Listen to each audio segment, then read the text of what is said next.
When life hands you medical problems, there are professionals out there that should be your shining light in the dark. We put our lives in the hands of doctors and surgeons all the time because, in a perfect world, they know what they're doing and they have what's best for us in mind.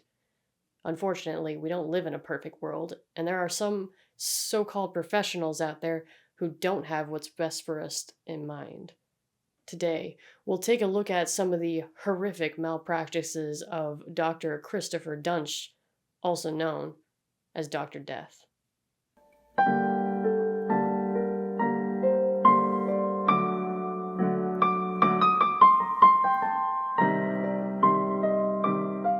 Christopher was born on April 3rd, 1971 in Montana, but spent much of his youth in Memphis, Tennessee. He attended school at Evangelical Christian in the Cordova suburb of Memphis and found an interest in football there. Unfortunately, he wasn't anything special on the field. As one of his former teammates stated, while Christopher trained hard, he lacked talent at the game. So his future plans of being a football star were short-lived, and he had to come up with something else to do. When he finished high school, he went to Memphis University and took up an education in medicine.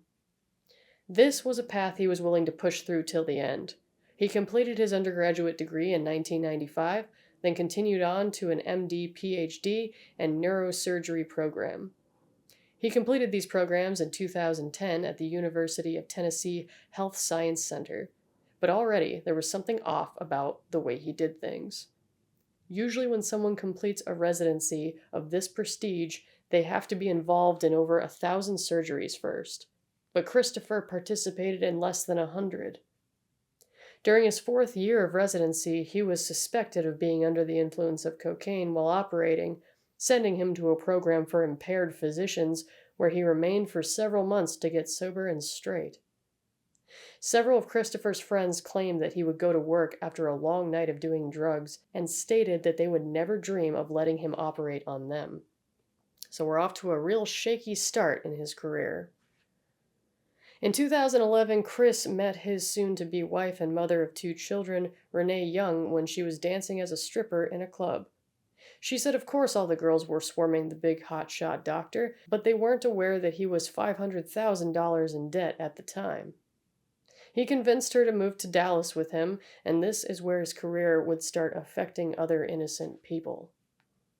Chris was employed at Baylor Regional Medical Center in Plano, Texas for $600,000 a year plus bonuses. It was supposed to be a dream job for him and an answer to his financial strain, but he wasn't the man for the job. Early in his tenure, he made terrible impressions on his fellow surgeons. While he bragged about his skills in the operating room, veteran surgeon Randall Kirby stated that he simply couldn't wield a scalpel. This was apparent with his very first patient, Kenneth Fennell, who was left with chronic back pain after Duntsch operated on the wrong part of his back. The pain caused Kenneth to return to the doctor in hopes that he could fix the problem, but was butchered further, giving him partial paralysis in the legs that took months of rehabilitation to improve his walking to just 30 feet at a time. Medical investigator Lee Passmore was damaged by Chris when he went in for back pain and came out with a severed ligament that shouldn't have even been touched, as well as misplaced hardware in his back that could have never been removed because Chris stripped the screws that held it in place. Those who assisted Chris during the operation noted that he seemed oblivious to extensive bleeding in the patient. Vascular surgeon Mark Hoyle stated that Chris's actions were so disturbing during the procedure he had to physically restrain him, and later told him to his face that he was dangerous and possibly not sane. Next up, Barry Molgaroff came into Chris's clutches and left with bone fragments in his spine after he tried to pull out a damaged disc with a grabbing tool. Kirby once again assisted in this procedure, where Chris continually had to have the correct anatomy pointed out to him, which is oh so terrifying. When asked for pain medication, Chris refused the patient, stating that he was a drug seeker. Ironic, considering Barry walked out on a follow-up with the doctor after he showed clear signs of being inebriated himself. Even Chris's friends were not safe from his wrath.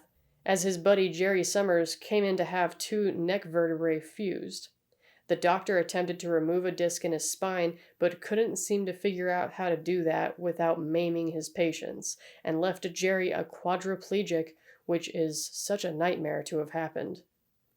Chris attempted a second surgery where he packed the spine with a large amount of gel foam, which constricted the spine and caused a significant amount of bleeding. Jerry Summers spent the rest of his life as a quadriplegic and died in 2021 due to an infection in his spine caused by the operations. Even routine procedures were too much for Chris to get right. Kelly Martin came in for a minor back operation where he somehow managed to cut through her spinal cord and sever an artery. When his assistants, a trauma surgeon and an anesthesiologist, told him she was bleeding way too much, he refused to acknowledge that anything was wrong, slowing ICU efforts to help. When Kelly woke up, she started to scream and claw at her legs, while Chris hung around in the hallway outside, writing notes instead of helping. The ICU team did their best to save her, but ultimately, she'd bled to death. At this point, Plano was having enough of Chris's patient-killing ways, so they put him under a peer review.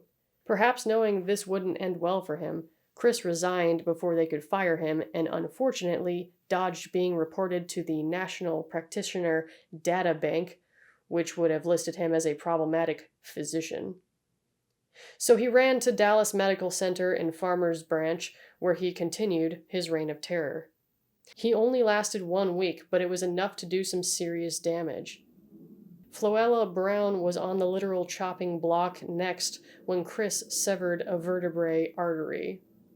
When she began bleeding way too much, he again refused to abort the surgery and instead packed the wound with way too much blood-stopping gel, causing her to have a stroke.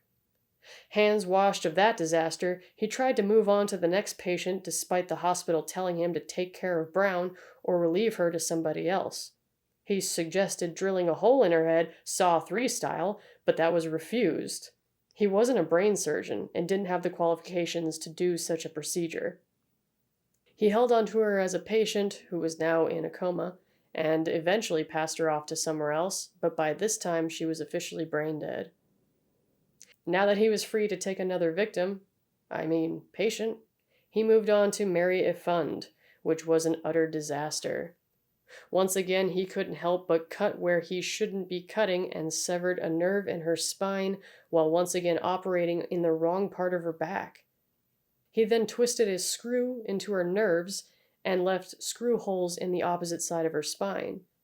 He then left hardware in her spine so loose that it moved when touched, attempted to screw into a muscle instead of a bone despite the ignored cries from his assistants, and he didn't even take out the disc that he was supposed to take out in the first place.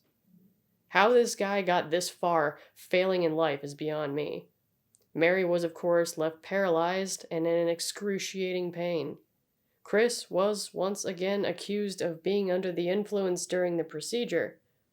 Robert Henderson was in charge of trying to salvage the surgery and claimed that what he saw in Mary's back looked like a kid had gotten in there and messed around with an erector set. Luckily, his efforts prevented a life of being bedridden for Mary. On the run from his mistakes again, Chris joined Southampton Community Hospital in Dallas, where he continued to maim patients without any shred of guilt. Jeff Cheney was left with no feeling on the right side of his body after Chris damaged his spinal cord. Philip Mayfield was left partially paralyzed from the neck down. Marshall Tex, Muse, was left with floating hardware in his back that caused him significant pain, but when Chris prescribed him way too much Percocet, the pharmacy refused to give it to him, which led to an opioid addiction that cost Marshall his job and wife. Jacqueline Troy was left barely able to speak when Chris severed her vocal cords and part of her trachea. Can this guy stop cutting into things that are not supposed to be cut? Not finished yet, Chris severely injured Jeffrey Glidewell when he mistook some neck muscle for a tumor during a routine cervical fusion. This led to severed vocal cords, artery, and a hole in Jeff's esophagus. To fix the bleeding all of this caused, Chris stuffed a sponge into his neck and closed him up, ignoring the endless cries from his assistants. The trapped sponge caused a blood-borne infection that caused Jeff to go into septic. When other doctors found the sponge, Chris refused to help remove it, and Randall Kirby was called in to fix his mistakes. He described the botched job as the work of a crazed maniac. He truly thought that Chris was trying to kill Jeff by decapitation, stating that such a botched surgery had never been seen in the United States before. Jeff was left paralyzed on the left side, with one vocal cord and permanent damage to his esophagus. This was the final straw for Kirby. He was now determined to stop Chris from reaching more patients. He sent a detailed complaint to the Texas Medical Board, calling Chris a sociopath, who was a clear and present danger to the citizens of Texas. With his and Robert Henderson's efforts, the Texas Medical Board suspended Chris's license on June 26, 2013, and finally revoked it on December 6, 2013. Chris ran again to Denver, Colorado, where he hit financial rock bottom, declaring bankruptcy with $1 million in debt. He was then arrested for DUI, shoplifting, and taken for psychiatric evaluation in Dallas during one of his visits to his children. 3 patients of his, Mary Fund, Kenneth Fennell, and Lee Passmore, pressed charges against Baylor Plano, stating the hospital was at fault for even letting Chris touch them. Getting his license wasn't enough for Kirby and Henderson, as they were sure Chris could just move somewhere else and start his clinical terror all over again, so they sought criminal charges. It wasn't until prosecutors found an email from 2011 they finally had some kind of case that stated he may have done some of these botched procedures on purpose. The email insanely stated, "Ready to leave the love and kindness and goodness and patience that I mix with everything else that I am and become a cold-blooded killer." Now they had something. It took until July 2015, a year and a half after losing his license, for the sentence to come through. Chris was arrested and charged with 6 felony counts of aggravated assault with a deadly weapon, 5 counts of aggravated assault causing serious bodily injury, and 1 count of injury to an elderly person. Justice finally came on February 20th, 2017, when Chris was officially sentenced to life in prison for his crimes, and the 4 hospitals he worked at all have ongoing civil cases against him. As a response to the devastating malpractice, Texas Governor Greg Abbott recently signed into law a bill that will work to prevent this from happening ever again.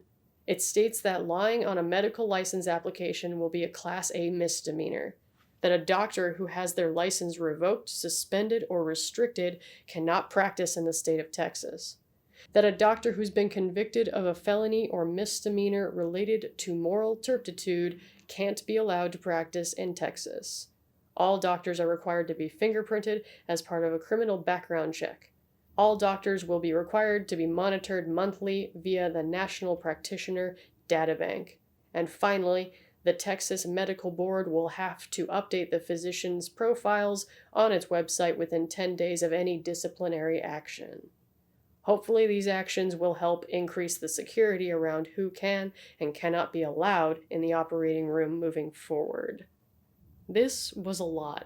Chris Duntsch hurt a lot of people in a very short amount of time, and worse still, he was getting paid to do it and was handed his victims. He had a lot of substance issues, a lot of authority issues, and a lot of personal issues to have maimed so many people without a hint of guilt. It's incredible how long it took to put Chris in jail, but we got there eventually. To all of his victims, I feel for you. There's no way you could have known what a monster Chris was until it was too late. I hope his downfall at least helps to ease some of that pain, and I hope that your story helps others in the future. Thanks for watching. For more true crime and horror, please consider subscribing.